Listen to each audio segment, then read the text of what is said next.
This presentation is on the civil rights movement. You should have just watched a documentary over the Freedom Summer and some things that people were doing, and now we're going to get into the major leaders and the major results of the civil rights movement. So to start off, here's some key players and events, some of which were in the documentary. So the civil rights movement dates back all the way until after the Civil War, when former slaves were advocating for more rights after white governments, especially in the South, denied them any rights and started to separate their facilities.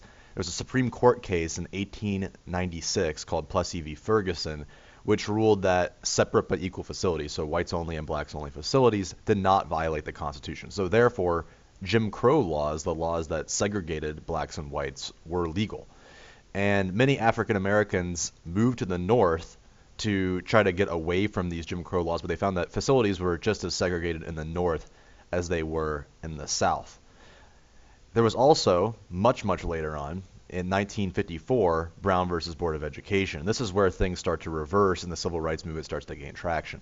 So in 1954, it was ruled that segregation between blacks only and whites only was not legal in schools. They said that the 14th Amendment, which guarantees equal protection under the law, did not allow people to have segregated education systems. This eventually led to desegregation of almost all public facilities right away. And there was mass unrest after this happened. You had probably heard of like the Little Rock Nine, where there were 9 students that were black that were trying to get integrated into a school in Little Rock. And Eisenhower, who was president at the time, had to actually order paratroopers in order to forcibly make these people accept that black students were going to be integrated into their school. Eventually, that's going to lead to the Civil Rights Act of 1957, which was the first Civil Rights Act since Reconstruction after the Civil War, where Lyndon B. Johnson gave the federal government jurisdiction over violations of African American voter rights, as in the federal government can now start doing something about African Americans not being allowed to vote in the South. But it's not going to be enough, that we'll see here in a second. 2 different groups that are headed both by black and white Americans also formed to start protesting civil rights. You have the SNCC or SNCC and the SCLC. The SNC, the SNCC or the SNCC is the Student Nonviolent Coordinating Committee. This was a group of mostly college students that thought that change was not happening quickly enough since Brown versus Board of Education. They thought that there should be way more protests and demonstrations. And you saw them in the video. They were going south and protesting and saying, we need to forcibly allow African Americans to have the same exact rights as everyone else. You also had the SCLC, which was a Southern Christian Leadership Conference. That was headed by Martin Luther King, Jr., and they staged many different protests. Probably their biggest protest that you know them for is the bus boycott after Rosa Parks. And then finally, you have the Freedom Summer. This was mostly by SNCC, but SCLC participated as well. This is where many students mostly went down to Mississippi and organized these sit-ins, which is that picture on the left, where African Americans would sit at the whites only section, and some whites did join them that were protesting with them.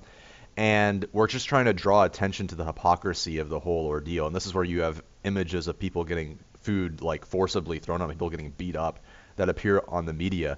And people are watching this and starting to see kind of how terrible and how messed up this system was. So in this presentation, we're going to focus on 2 different major leaders of the civil rights movement and their competing philosophies. There's Martin Luther King Jr., who you've most likely heard of. He was a major advocate for nonviolence, making sure that you have these kind of nonviolent protests. And then there's also Malcolm X, who believed in black nationalism. This was the idea that people should advocate more forcibly for their beliefs through the idea of armed self-defense, which I'll talk about here in a future slide. So, starting off with Malcolm X, here's a little background on him. He's a very interesting person. He's my favorite person in history. I think he's absolutely fascinating. So, when he was very young, his father was allegedly killed by white racists, most likely a KKK member, and it kind of led to a downward spiral for him. And he went to prison when he was 20 for burglary. And when he was in prison, He began to be a follower of the Nation of Islam, which is it's an African American centered Islamic religious movement. So they believe that African Americans were central to their religion, like they were the leaders and the founders. And he thought that the system that was outside between blacks and whites was not correct, and he thought that people should start doing something about it. So he says that people should reject, African Americans should reject compromise with whites, and said that basically there would be bloodshed if racism was ignored. He advocated for armed self-defense. So he wasn't advocating that people just go out and kill people, but he said that, you know, if a white person's going to come at you, you should be able to be violent towards them and force them to accept you. In one of his speeches, he said, "If you think we are here to tell you to love the white man, you have come to the wrong place." There's a lot more aggressive approach than we'll see from Martin Luther King Jr. This will change later, which may lead to his assassination. We're not exactly sure, but we'll talk about that in a second. Martin Luther King Jr., on the other hand, has a completely separate background. He was a pastor, he had a PhD in theology. As I said before, he helped to found the SCLC.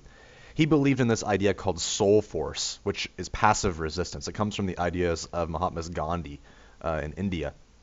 And he believed in organizing nonviolent movements, basically to love one's enemies. His most famous quote is probably, "Darkness cannot drive out darkness, only light can do that. Hate cannot drive out hate, only love can do that." So while Malcolm X is kind of saying fight fire with fire, Martin Luther King Jr. is saying that you kind of can't go that route. You can't do the exact same thing. So what you're going to do now is you're going to read the two different competing philosophies of Malcolm X and Martin Luther King Jr. There's a bunch of different little excerpts from what they believe, and you're going to try to figure out which philosophy you believe was most effective for solving civil rights.